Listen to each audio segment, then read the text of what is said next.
Come out of the darkness, the skeleton closet, and throw away the key. Come out of the shadows, I see you in the window, longing to be free.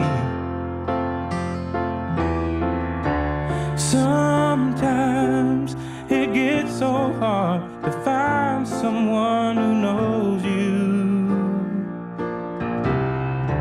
And I know you can do anything you want to, 'cause you are only love, and we are only love.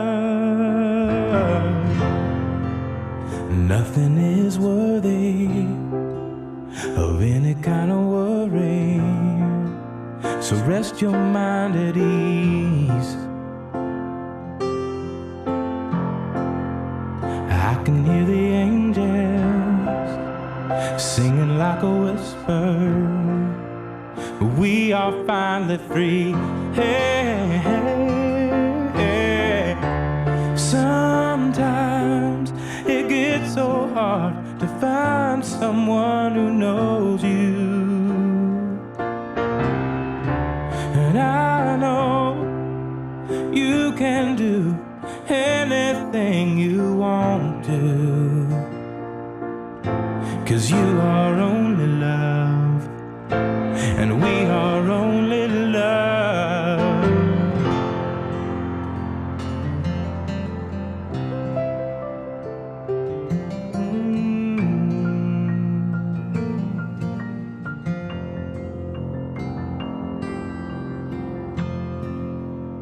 Here in my apartment, I look out of the doorway to see the people on the street.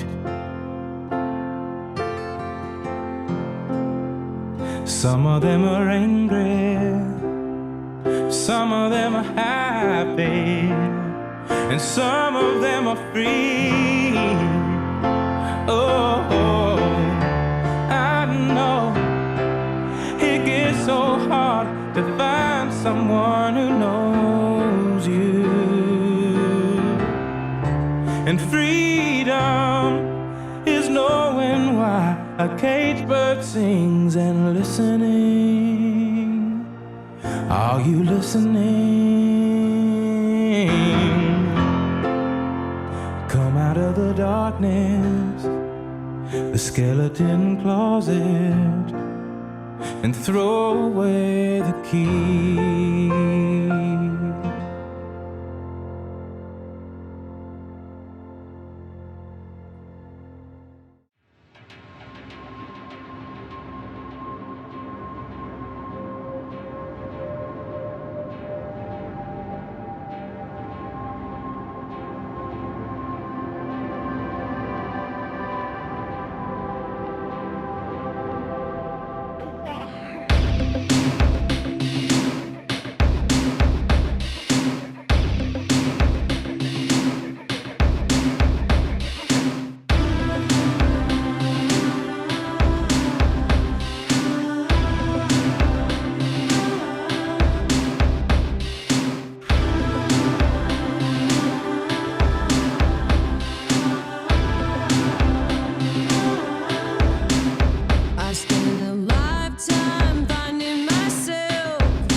Hey, how's it going, everybody? I'm Ben from Universal Audio, and welcome to a very special edition of Office Hours.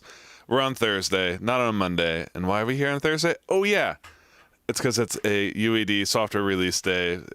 Latest version 9.15 is out. There's 2 new amazing plugins, and we're going to talk all about them. We're going to kind of dive deep into how they work, how to get the most out of them, and just kind of give you guys some example sounds along the way as well. But thankfully, I don't have to do this all by myself. Brought along Matt and Drew, as well as a special guest, Chuck Zwicky, phoning in from New York City. How you guys doing today? Good, Great, good. man. How you doing, Ben? No worries. Chuck, did we get your audio back? We did not get Chuck's audio back yet. Nope, not yet. Keep on tweaking it. And while Chuck works on his audio, I'm going to show you. Number one thing I know you guys all want to know, what are the new plugins? What do they look like? Here they are. We got the AMS DMX digital delay pitch shifter. This is one of the most highly requested UAD plugins that we've had in a long, long time. And this machine is a beast. This is specifically why Chuck is here, because I look at this thing and I'm like, that's a heck of a lot of knobs. There's a calculator on the right-hand side. This thing, it sounds incredible, guys. This is basically like the sound of the 80s in one box. This was all over Joy Division, all the Eno records, Prince records. Like this is the box for that sound. It's actually incredible, and the presets for it are ridiculous. So we're going to dive into that here first, but I also need to give a big shout out to the new Manley reference microphone preamplifier. This is the tube mic preamp from Manley. Works in your unison slot in console and in Luna, and just, man, all of us, me, Matt, and Drew, we're all going through, and Chuck as well, we're all going through Manley preamps today for our voiceovers, and we'll do a little example later with a little before and after for you guys to hear as well. But this thing, again, just, it's kind of like the perfect amount of polish to add to any input source. Yeah. And yeah, we're really excited about this release, and excited to share with you guys just what all these plugins entail and how to get the most out of them. Chuck, are you back with us now? No, we're still not getting your audio. Shoot. It was working all the way through the pre-show. Yeah, it was. And then of course we get right to air. While Chuck's still working on his audio, there's a couple other key things about this update that I'm sure you guys are finding out as you're going through it. One of them, which is there's over 20 plugins have gotten Retina updates as well with this one. Yeah. You guys, I saw a few comments that people were seeing. Still nothing, Chuck. Some people have they've pixel peeped and saw that like the 610 in the last couple episodes was looking a little fresher. Yeah, we've accidentally shown a few in the past few weeks. The Galaxy Tape Echo got a facelift with a new color scheme. But yeah, tons of great updates, and I think one of the soft tube ones got a major redo. Yeah, almost almost the entire soft tube catalog got a Retina refresh and in the case of like the Dynamite, a brand new GUI, and also some people were experiencing some black screens and some certain OS configurations, so that's all taken care of. So yeah, lots of great under the hood fixes there. Everything should be looking and running better than ever. And I saw a few folks in the chat asking about Luna updates earlier. There was also a Luna update that came alongside the UAD update this morning. So there's lots of stuff for you guys to download and check out. And inside of Luna, there's an update with a new keyboard shortcut, as well as just a bunch of bug fixes that kind of are working simultaneously with some of the updated driver stuff in 9.15. Yeah, and be sure to check the manage page because there's instrument updates as well. So you're going to want to make sure you do those. Make sure you do the instrument updates and then along with that app update. And yeah, the keyboard shortcut, Ben, just so people know, it was a cool thing that we added with the MCU support where you could spill a bus, right? So the record enable button on your MCU controller would spill a bus. And so what we did was we brought that into keyboard shortcut form. So if you have a bus selected in Luna, you can Shift R will spill that bus. So it's basically a keyboard shortcut for the spill command to kind of bring the GUI in parity with the MCU devices. So nice, check that super out. useful. It's cool. Yeah, it's really cool. Looks like Chuck's restarting his browser, and he'll be back and joining us here shortly. But I think a great place to start, and I can do this part without Chuck's help. I've learned enough from him over. Chuck, by the way, if you guys aren't familiar with his work, he's worked with Prince, Reggie Watts, Mandy Moore. Like his credit list is absolutely absurd. But most importantly, he's one of us. He loves the gear and loves geeking out on this sort of stuff, and he knows this box like the back of his hand, which is why when it came time to like, hey, how can we make some sound examples for you guys to really hear this box, because as he described it to me, like, it says delay on the box, but it goes so much further than that. And like a lot of the great uses for it are actually outside of just using it as a delay box. It's using the pitch shifting, using some of the other the chorus effects, the panning, all the other special effects that are in the DMX that kind of set it a head above the rest of the delay plugins that you guys may already have. Chuck, do we have your audio back? Let's see. Can you hear me? Yes. Hey, there we go. There he is. Welcome Fantastic. back. I just rebooted everything, so. There we go. That seemed to do it. Well, Chuck, we were just teeing up to people what you kind of expressed to me yesterday, which is like the AMS DMX.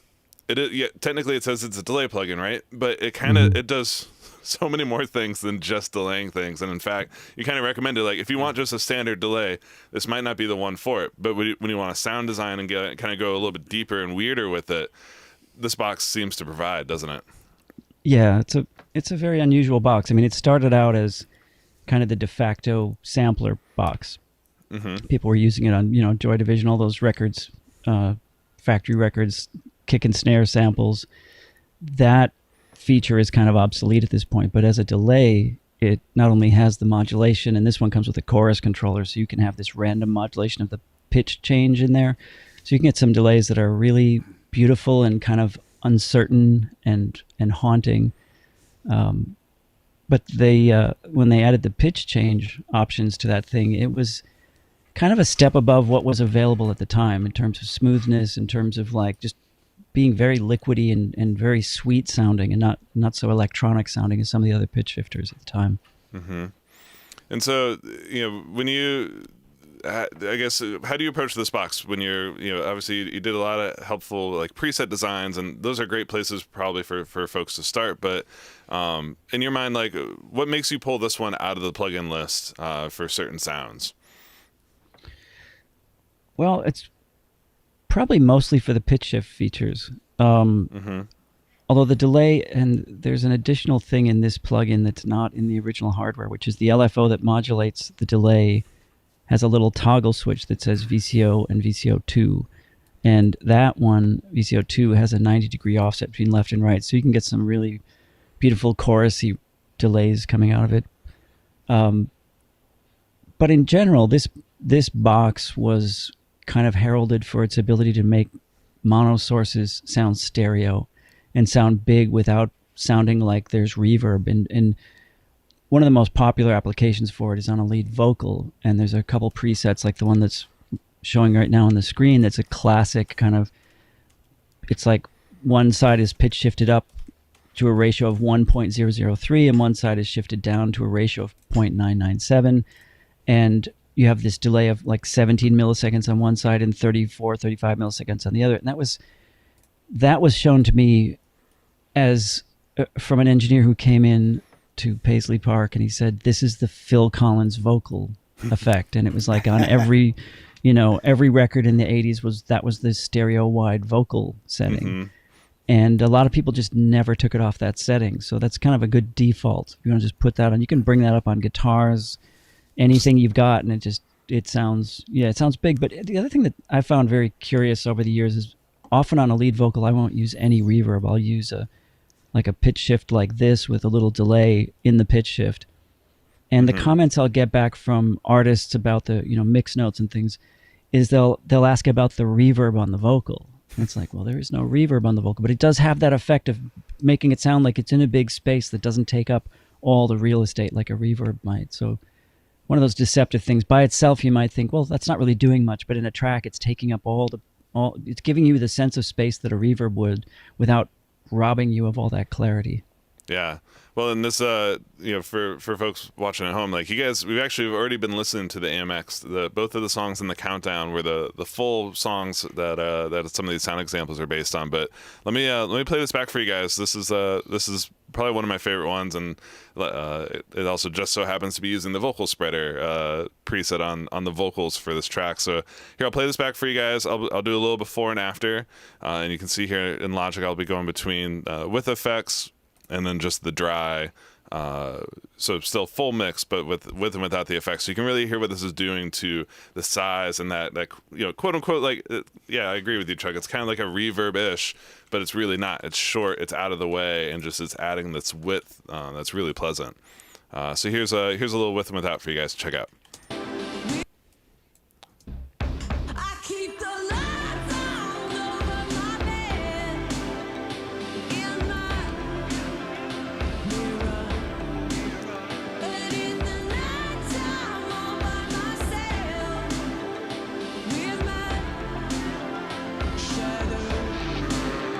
Turn that up a little bit more for you guys, and then let's loop that around. So that was all you guys can hear. It's kind of cutting in, it's coming in and out on the vocal, and you can see the lines here in the song where it's going. But here's what that is fully dry again.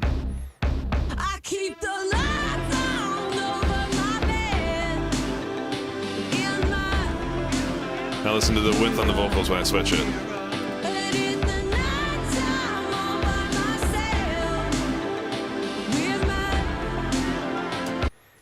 It's just like, it's such a pleasant stereo width thing that's going on there, Chuck. And this is, I notice you have this set up in wet solo. So would you typically use this on a send, or would you kind of insert this on the track and just, these are my wide moments and then these are my like mono moments? Is that how you would treat it, or? It's a case by case basis. I guess I'm kind of used to the fact that the hardware didn't have a dry path. Mm-hmm. It was only wet, so you'd always send it on an aux and return it to a couple of channels. It was also tremendously noisy, so it's kind of nice this one doesn't make all those churning noises in the background, especially with the pitch shift. But right. Yeah, so typically I think most of the presets I've set up are wet solos. Certain DAWs, if you insert them in a bus or an aux, will default to wet solo. Mm-hmm. But yeah, and in general, the amount of effect you need to put on a vocal like that is very small. Right? Like it doesn't actually take a lot to make a big impact. Yeah, no. Nice. See David here's in the chat asking, can we hear the vocal by itself? Since you asked so nicely, absolutely. Let me I'll solo up just that one line, and then I'll turn it on and off in here in real time. Let me make sure we're on the settings that Chuck. There we go. So yeah, here's before and after, just on that one vocal moment. But in the nighttime all by myself. That's with, and then here's without. But in the nighttime all by myself. Those are both dry. Sorry, yeah, Chuck, you're getting in mono. I'm getting the stereo over here. The unfortunate thing for our guests is they have to listen to mono, but folks at home, you guys get to hear the full stereo effect of this. And yeah, man, it is such a subtle little shift, and like, these are kind of the common tricks, right, for making something sound wide. A touch of delay, a touch of pitch shift, but then the little added thing that you get from using something like the AMS DMX. It has a certain tone quality to it, right? And I assume it's based on the 15-bit kind of technology that was going into this, right, Chuck? No. No? No. Bit depth is a big misnomer. People think that low bit depth is going to give them some sort of a texture or a grittiness or whatever. All it does is affects the noise level, the noise floor of the processing. Mostly what you're hearing in that is the way they have managed the pitch shift, the splicing, the length of the loops that they're using. It gives it a certain, this one's got a kind of a swarbly texture to it. I believe those two little snippets, there's one printed with the effect. I didn't hear the effect at all. I don't think it was just mono, but one is printed with the effect. You should probably just play that to make sure that's the right effect. It's pretty prominent. Mm-hmm. Yeah, this is printed. But in the nighttime all by myself. Oh yeah. Even more obvious, right? Yeah. Now you can play the dry version and hear the contrast, what that does. So that's just on a vocal double part. So when she doubles the intro to that chorus. I wanted that to come in with a blast, and then when she sings the main lines of the chorus, it's fairly small and in the center, and then when she doubles it again, it just adds this dimension to her voice. That's kind of what I was going for with this mix. Yeah, here's the dry one again. But in the nighttime all by myself. And here's the printed wet. But in the nighttime all by myself. Yeah, it's such a cool texture, and I want to pull up one of the other songs, the Jared Taylor Free one, that is also a wonderful example of how this works. And this is we're kind of growing the delay time here, right? This is going from a very, very short thing to like still short, kind of a slappy sort of preset on this one, I believe. Yeah, I can explain what you're going to hear. This particular preset is called Vocal Slap, and it's based on two things. It's the normal way you would get Vocal Slap was with a tape machine by, monitoring off the repro head with the extra tape machine, running record, burning up tape. And at 30 IPS, it's about 80 milliseconds, and at 15 IPS, it's about 160 milliseconds. It was such a standard sound on every record. And this is the sound that was on like the Phil Collins song In the Air Tonight, which is mono slap, but harmonized.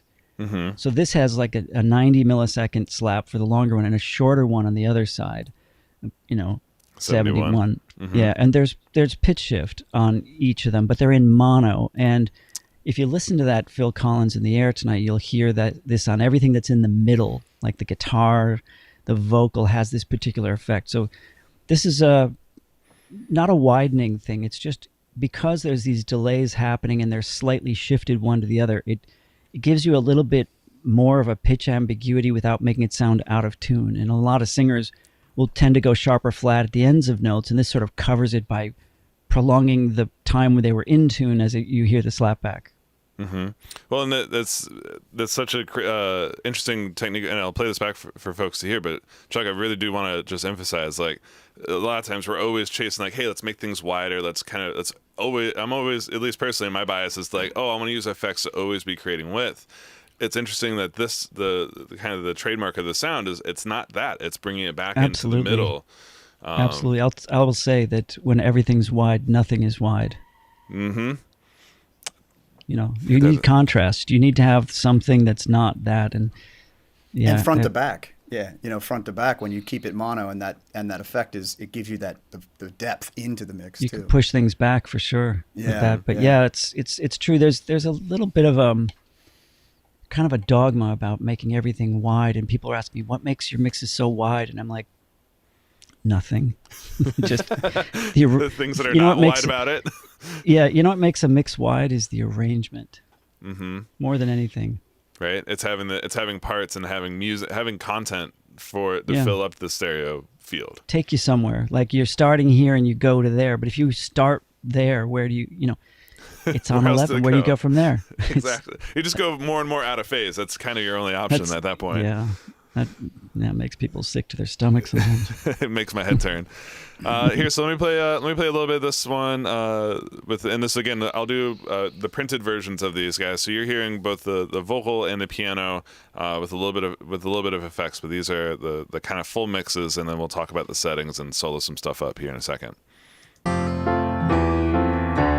Sometimes it gets so hard to find someone who knows you. And I know you can do anything you want to, 'cause you are only love, and we are only love. Nothing is worthy of any kind of worry, so rest your mind at ease. I can hear the angels like a whisper. We are finally free. Hey, hey, hey. Sometimes it gets so hard to find apologies that I'm not a Logic Pro for getting the solos back and forth, but I got it there by the end. You're doing a good job, Ben. You're doing good. I'm doing the best I can, guys. I'm Pro Tools and Luna all day, but so this one's super. So the vocal slap thing, it is really interesting to hear that depth that it adds to the vocal. Again, without adding width. But Chuck, I gotta pick your brain here on that piano thing, because you guys probably heard this. Like, this is piano vocal, but then I don't know if you guys heard the angels just kind of come out there in the chorus. What's this? There's this kind of, I'll solo just the piano effects, because this is so rad, man. And then we'll break down how you get the sound.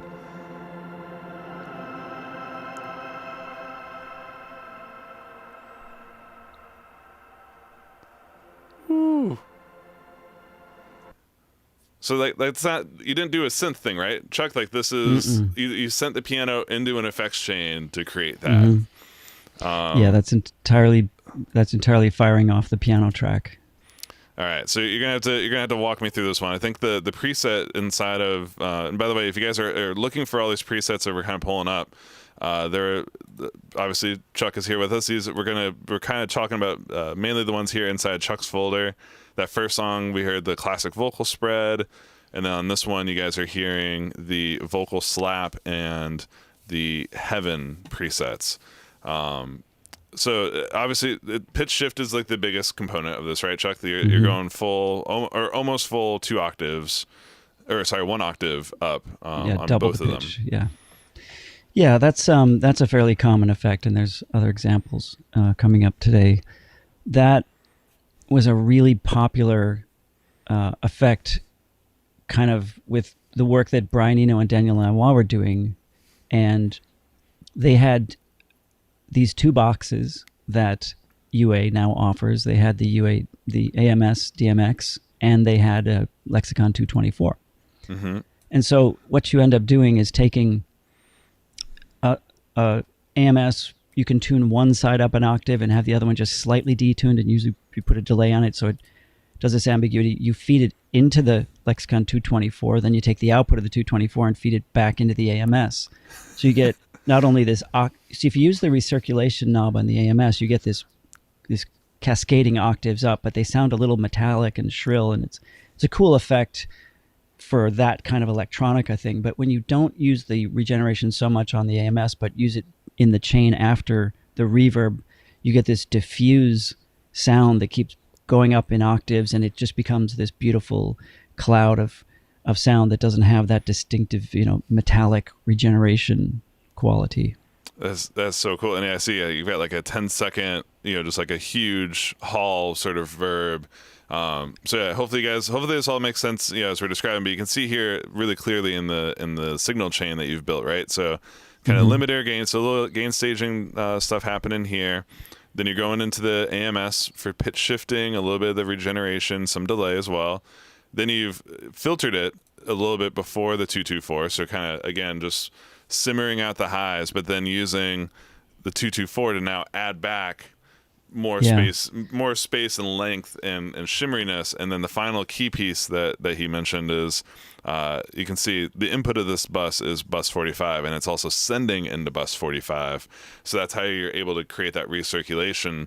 So the reverb is now feeding more into the delay, which is feeding more into the reverb. And Bob's your uncle, you've got a beautiful heavenly piano synth thing descending in out of nowhere. And just so you know, the preset in the 224 is called Plateau. It's one of my presets in there. Yeah, you guys, I hope everyone at home is, if you've been a UAD user for quite a while, you've seen a very constant name in lots of the presets for these. Yeah.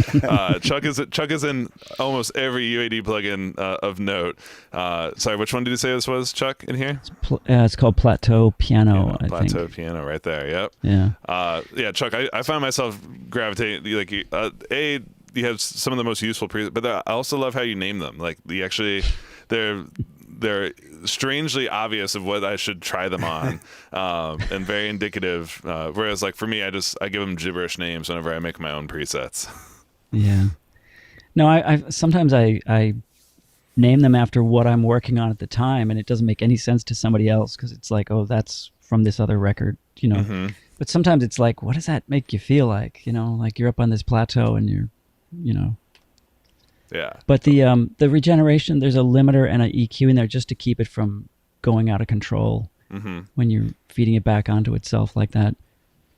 Gotcha. Because like it could easily run away and just go on forever and ever. Yeah, right? you got to be careful, don't you, with the amount you feed back. Yeah, and so it's just sort of shaping it, and each time it's recirculating, it gets further and further back. You notice I rolled off a lot of the highs and the lows, and it just makes it sound more and more distant as it goes off. Love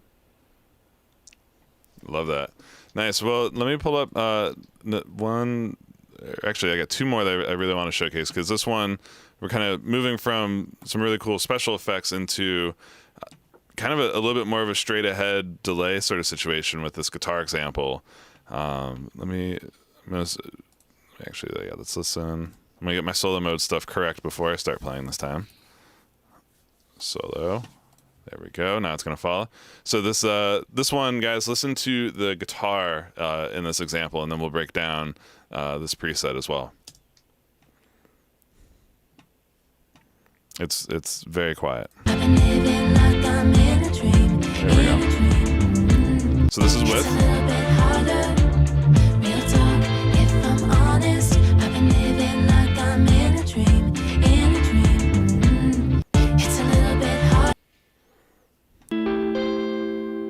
And here's just the guitar by itself.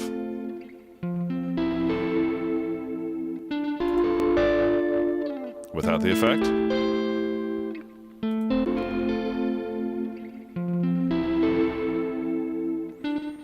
Woo.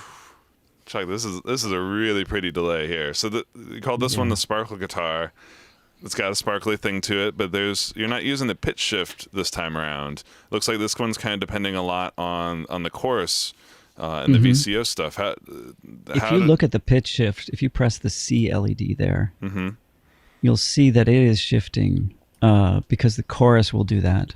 Gotcha. So the difference between modulating the delay time using an LFO and using that chorus control is it is actually affecting the pitch by using the pitch shifters. Now, this sounds like a subtle distinction, but when you modulate a delay time, you're changing the delay time, so it becomes longer and shorter. And by feeding it in, at a faster and playing it back slower, the pitch drops, and that's how you get that warbly chorus effect. But with this chorus circuit, they're doing it by just randomizing the amount of pitch shift, and so it's not like a repetitious thing. It's not cycling in a way that sounds like an LFO, making it go. But, yeah, like I'm used to that sort of modulation from delay effects, but not like a random, just kind of jittering around in a cool way. So, having said that, you'll notice that I'm also using the LFO to modulate the delays as well. So there's 4 different types of modulation, 2 for each of those channels, and it's spread left and right.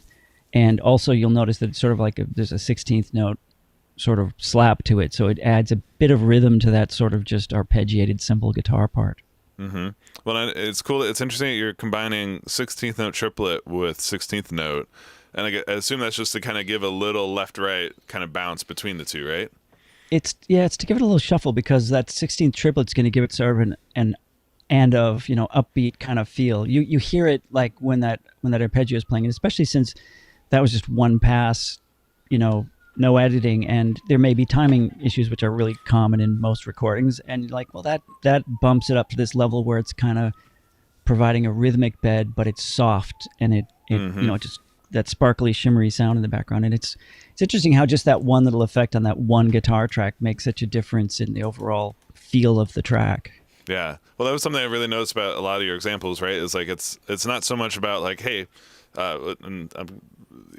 having to use the AMS on absolutely everything inside the mix. That being said, I'm going to pull up the next one where that is the case. But especially in the pop context, right, in the more kind of song focused area, before we really go down the sound design rabbit hole, it is like it's making one element of it shine, give it a little bit of depth, give it a little bit of width, give it a little sparkle, give it a little something that now it kind of makes everything else in the mix fit easier around it.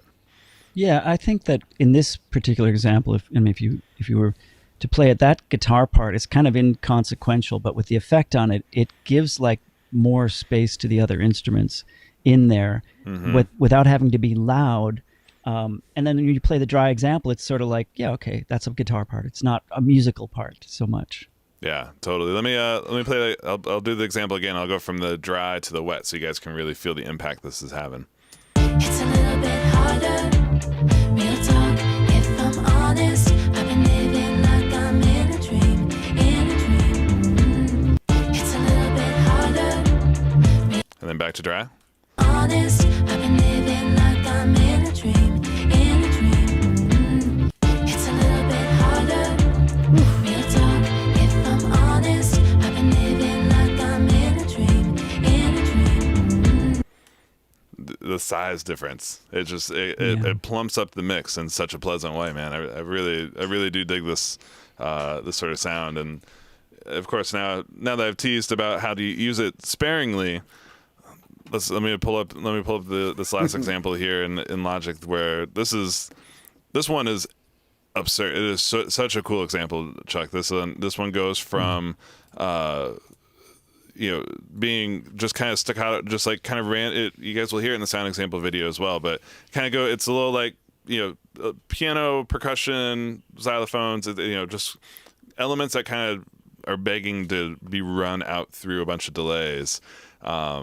And it is such a rad, I think that's the sound. different example you're talking about. This is the... Oh, this is not that one? No. But this one's got a AMS on just about every instrument. But this is another musical example. The one you're talking about is the sound design. Oh yes, example. The horror movie one. Yeah, that one's at the end. This one's the one before. That's still a little bit more music focused. Let me play this back for you guys so you can check it out.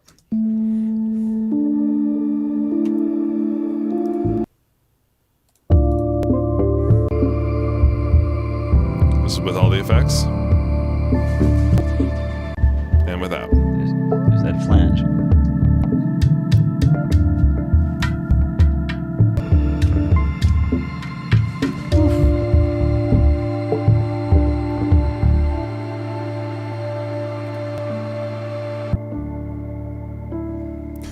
It's like when I switch to the no AMS, everything. It's like the balloon deflating instantly. Can you play them each once all the way through? Mm-hmm. Yeah. Yeah. But here's with the effects top to bottom.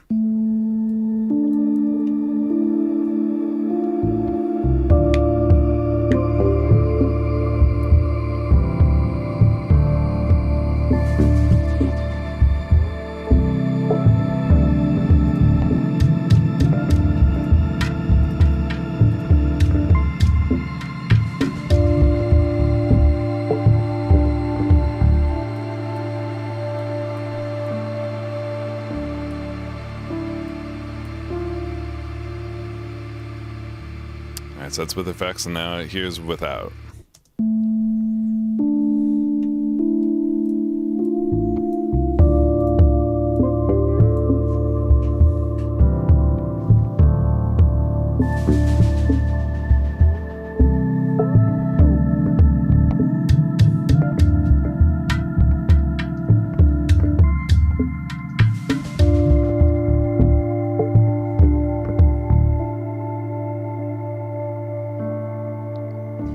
Just a little different, Chuck. I hear like a slight difference between the two. It's could be imperceptible. I'm kidding around here, but yeah. So there's a lot going on in this one. How do you approach something like this? Obviously, because this is something you composed as well, correct? Yeah, that's right. So when you're composing It's for stuff UA like this, exclusive. yeah. Like, do you kind of start with like kind of an idea and then start sound designing after you've captured musical things, or I'd love to know what the balance is in your mind as you're putting something like this together. Well, here's the difference in the 21st century. So that piece of music started with just that electric piano arpeggio through the basic same octave up through the 224 kind of thing, which gives that heavenizer kind of, bloomy sound. And then I just started adding, there's some fretless bass on there. And now, back in the old days, most studios would have one AMS 1580. If they were lucky, some would have two, but most of them would have one. So you come up with a cool effect like that on the piano, what are you going to do? You're going to print it You know. Yeah. Like, okay, well, that's locked in. Let's move to the next sound. So all the sounds start to inform each other. It's not like waiting to do it in the mix. So each of the sounds on there was something that I came up with as I was writing the part, and wanted to showcase, this is what you can do with that effect. But I think there's 6 or 7 in there Mm-hmm. that are being 1, 2, used. So 3, 4, 5, 6. Yeah, 6 Yeah. AMSs. So that would be really expensive. that would be very expensive, very very tall rack, very hot, and the odds of all of them working all at the same time, slim to none. Yeah. And that noise and the noise output And would the be noise outrageous. factor for sure. Yeah. No, that's really cool. And I do love to, you kind of already called this out a little bit ago, Chuck, but I just want to reiterate for folks that there are some very useful plug-in only things added to the AMS, right? Like, so you mentioned like the wet solo and mix functionality, but also, on the old unit, delay times they was only presented as milliseconds. Like, you didn't have the opportunity to tempo sync without busting out the calculator or the manual, which would have the conversion chart in the back for tempo and subdivision to milliseconds. But the nudge controls came in very handy, because you'd set up a delay, which if you didn't have a tempo, if it was a live session, you'd get a thing dialed in. You'd sit there with the nudge control trying to get the delay time a little closer to where you had it. There was no tap tempo or anything. So yeah, you just sit here going up, down, like a DJ trying to beat match it into the groove. The one thing that they did differently in this versus the hardware is that the original hardware moved in increments of 40 microseconds. Okay. So do the math. So how many times would you have to? So you'd have to press this multiple times. Wait, to get 25 microseconds. So you'd have to push it 40 times to get 1 millisecond difference. Ouch. So hence why they added the keypad to make it at least get you in the right direction fast. Yeah, when I first saw that box in the studio, I thought, well, that keypad's kind of magical. What does that do? And then you'd have to hit like the pound sign and the D to get like the sample locked in, or the pitch shift, and you have to remember all these things. And the manual was pretty sparse on this device. Well, and thankfully, what's for everyone who's looking to get more and more into the DMX, the manual is present, and it's kind of rad because they've included lots of sections from the original manual in here as well. But it has a great breakdown, and this is the image I really want to kind of highlight for folks, which is, if you're trying to conceptualize this and create your own presets and really get deep in exploring this plugin, this is a great way to kind of break it down of what sections are doing what. So you've kind of got your input section, you've got your delay section, the VCO, the chorus and pitch shifting. It's a great way to break it down. You can see the block diagram down here as well, as you keep on diving deeper and deeper. And then, as I teased, at the end of the manual, you've got the pitch table, because the pitch shifting does not have easy controls. So you're gonna want to look up, if you're doing anything outside of just going up and down little increments or an octave. If you want to say get a perfect fifth in there, you're going to be coming to this table and looking up 1.41. Do you want to know a secret? What's that? You don't need to use that table. You can just select the pitch shift and use the arrow keys on your keyboard, and it goes up in increments of semitones. Chuck, this is why we keep you around, my friend. Great tip. Look at that. Yeah. Don't listen to me. Listen to Chuck, guys. This is what? Oh, that's such a... Chucky, thank you, man. That's a UAD thing, though. That's completely UAD original feature, or maybe Mark Crabtree at AMS added that, but it's certainly a convenience, because, I was sitting there with a calculator doing square roots of 2, like... Yep.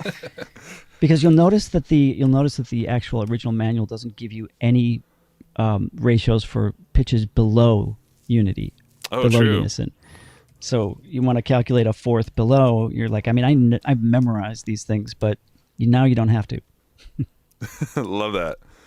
That is so smart. Yeah, and Will Shanks in the chat, everybody, he's mentioning that you can use the scroll wheel for this control as well.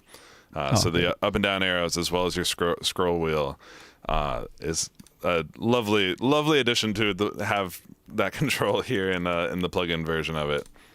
Yeah, that's super rad. Very fast. Chuck, is there anything else about the AMS DMX that we haven't gotten a chance to touch on yet? Well, let's see on this song. Oh, there's a good one. If you go to the track, I've provided you with the wet versions. There's a thing that says OBX noise. Yeah. And that was processed using the 2 delay lines with the 90-degree offset to create a through-zero flanging effect, which is something you couldn't really do on the original, and nobody would, because it's such an expensive box and it did pitch shifting, nobody would ever use it for simple things like that. But the flange is actually, if you have the wet track there, Yep. the flange is actually kind of pretty on that, if you could solo that up. Weird cycle. Yeah.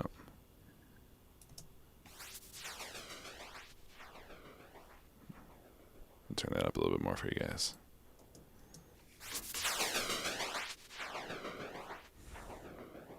Yeah.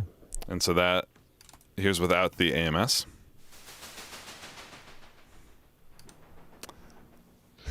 It's very, very different. Very quiet. Very quiet. Well, so so this is no delay, right? This is regen on 0. I guess you've got a little bit of delay time in there, but what's kind of causing the flange effect in this case? Okay, so it's just purely the wet output, and if you look at the left delay there, it looks like its basis is 3 milliseconds, and then the right channel delay would be also 3, but they're being offset by that 90-degree LFO of VCO2, so they're sweeping. There's a certain point where there'll be 0 milliseconds of delay between them, and then they cancel. You notice that there's a phase shift, polarity invert for channel right there at the bottom, so that is switched in. If you turned that off, it would be a non-canceling positive flange, but this canceling negative flange gives you that sort of going inside out type of an effect.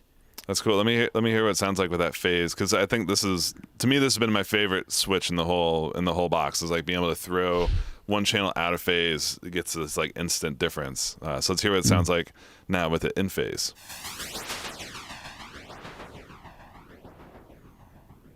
And I'll flip it back. Ooh. Yeah. You hear that? It has that extra little bit of like kind of inhalation to it that sounds really rad. Exactly right. I used to listen to like a Jimi Hendrix record, Electric Ladyland, and I was like, how does he make his guitar sound like it's inhaling? I learned about flanging. Oh, that's so great.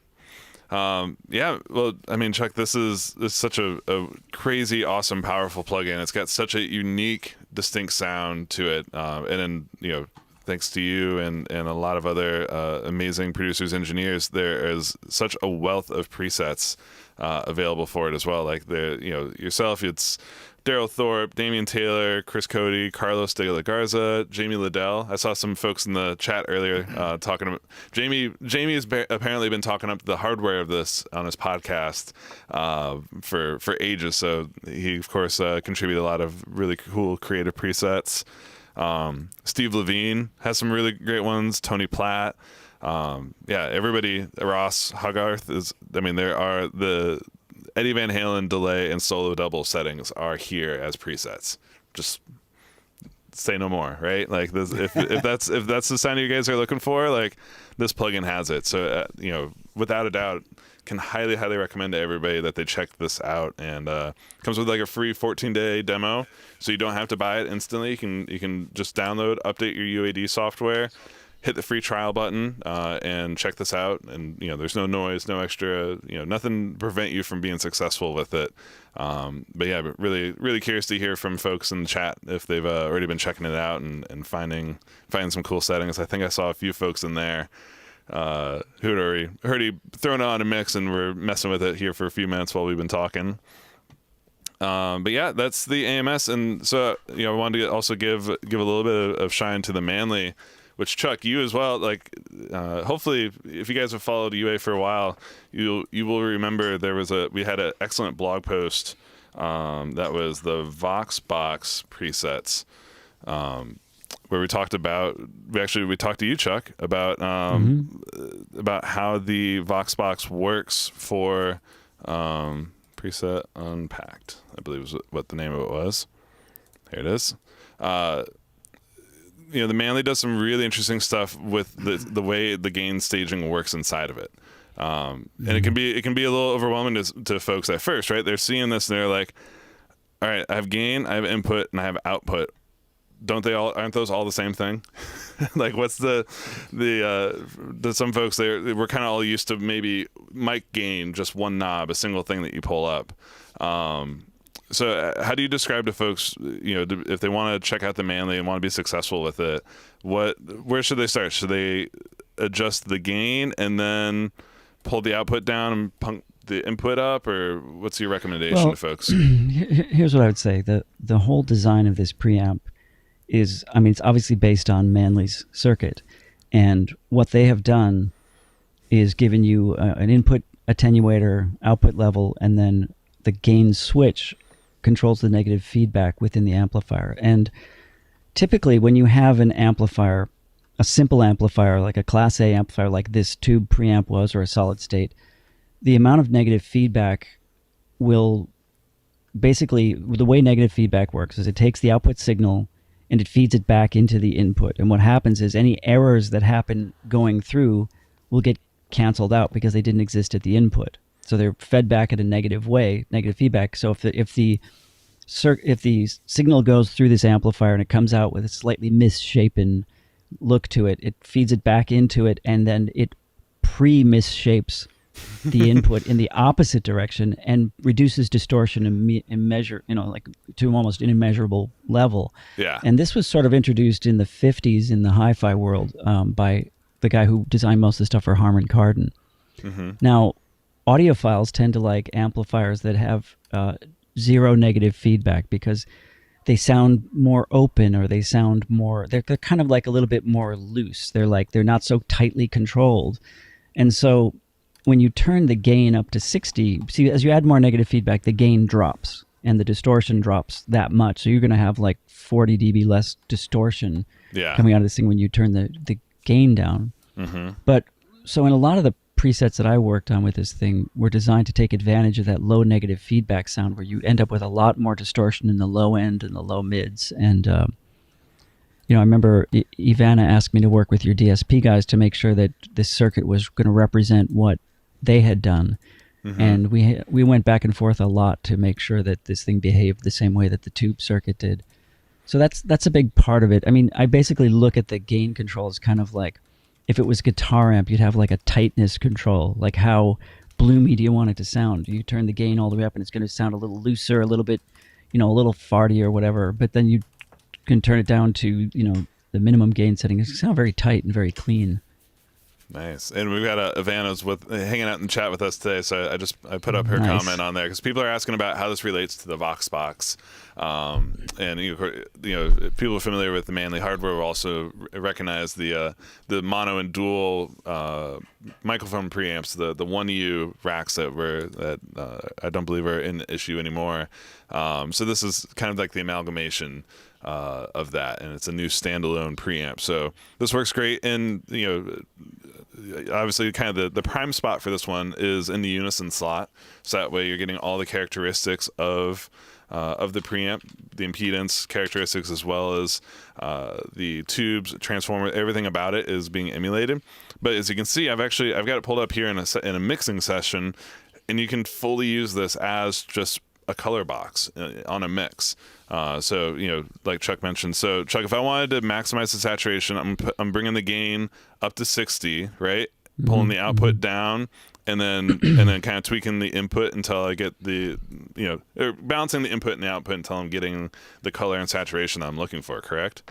Yeah, absolutely. And you use your ear. I've included a lot of presets for this particular one that give you the ability to work with it on a more of a mastering or across the stereo bus, as well as all the preamp stuff that was in the Voxbox. All those presets have been ported over to this one too. Nice. Yeah, and of course, don't ever sleep on. It's got a little high pass filter, and then to me, one of the biggest impacts to the sound on this one is being able to bring the transformer in and out. Like the impact that was having on low end content when I was running like bass through it was crazy. It's so cool to hear like how much extra thump you can get out of this guy. Yeah, you guys did a good job. getting that right. It was a lot of work, but the thing about transformers is that they have a the frequency versus distortion curve on them is very specific. So they'll provide a lot of harmonics in the low frequencies, and then they don't generate much distortion at all. The transformers are really clean in the mid-range. So all these consoles that have transformers, Neves, these preamps like this one, obviously they sound very warm in the low end, but they're very clear in the mids. And that's just due to the distortion versus frequency curve. And a lot of plug-in people don't bother to look into that. So this one, I'm happy to say they got it right. Yeah, absolutely. And I think, Drew, do you mind? I think we set you up so you can do a little before and after for folks. Yeah, sure. We're on we're all rocking this, like I mentioned, on our streaming mics here today. But Drew's rig is equipped to be able to do a little before and after for you folks to see if you can hear the difference yourselves. Yeah, so I'm talking into a Sound Deluxe U195, just so you know, a mic I've had for many, many years. And so we wanted to kind of showcase the new plugin today, and I've got it, roughly gain staged here. And so what I'm going to do is I'm just going to turn off the power indicator here in console, and you'll get to hear. So far, you've been hearing my voice through it this entire time, and then now you'll hear it without it. So I don't know, but you guys, I don't know what's coming across on YouTube, but for me, it's just it's a total transformation in the headphones. This just this is clean, it's pure, it's a what a raw preamp sounds like. And then when I kick on this, it's just like another dimension of just sort of thickness and warmth in the headphones. And here again, we are with the standard built-in raw preamp, and here we are with the Manley reference preamp. So I love it. It's a subtle shift, but it is like it's a little bit more body. It's a little bit more sheen. Like it's it's typically kind of the qualities a lot of us are looking for when we're just going for something cleanish. And I'm not a singer, but man, I can only imagine like what that differential must be and feel like to be singing through this. I mean, the sound you get to your artist in the cans is just so important that like this is a step that you can't underestimate. The subconscious impact it has on the artist. So yeah, absolutely. I think we can all make that demo. Here's me with the Evanley.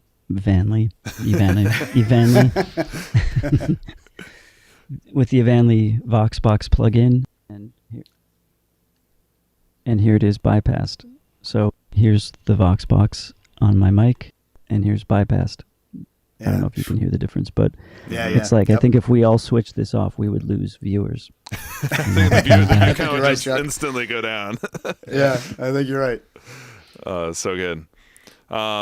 Great. I guess Matt and Drew, you guys have had your eyes on the chat a little bit more than me. Were there any kind of questions or anything that came up as we've been kind of trucking through all the different stuff around AMS and the Manley that we should loop back and check on?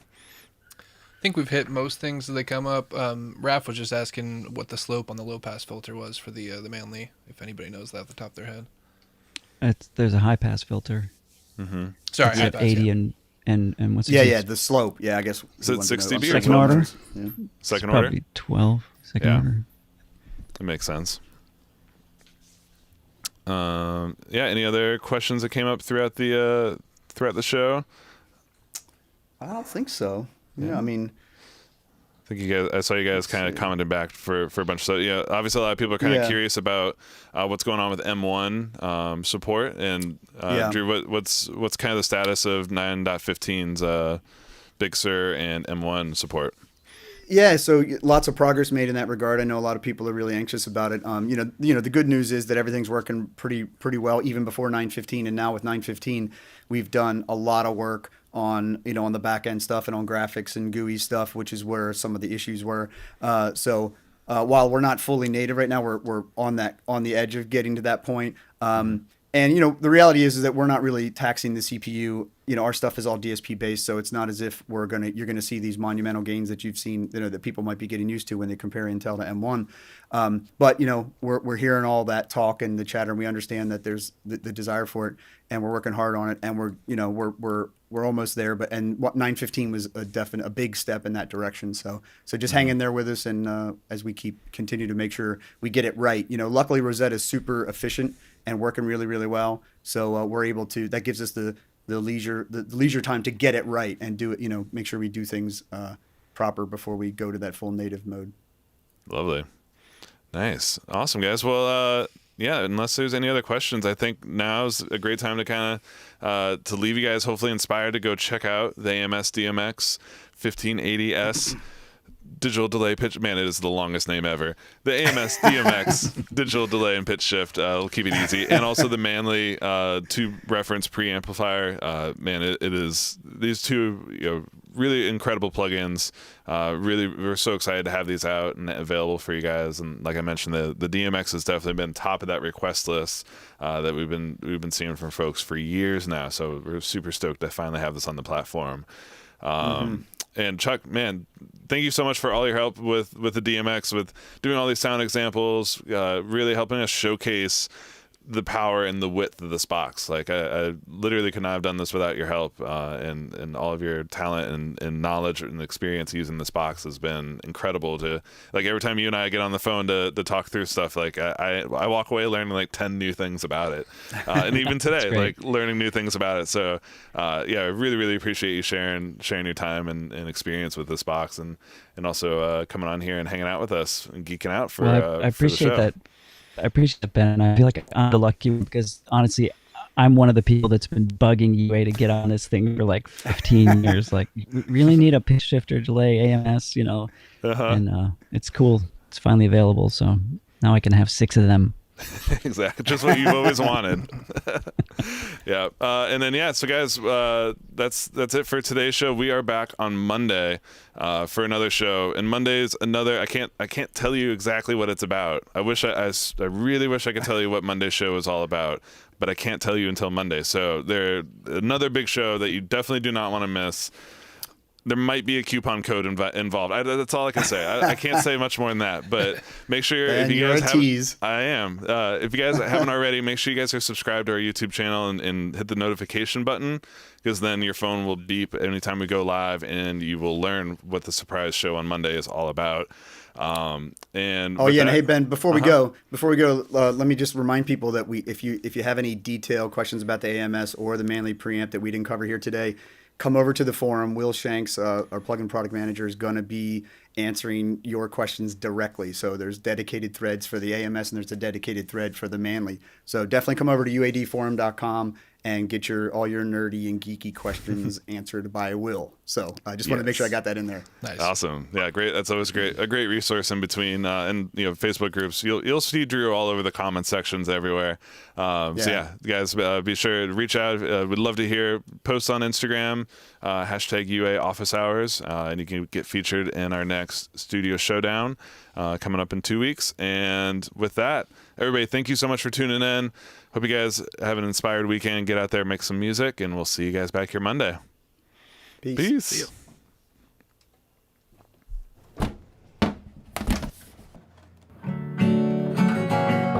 What? I gotta go. Come on, this is the only room with the verb. But I gotta go.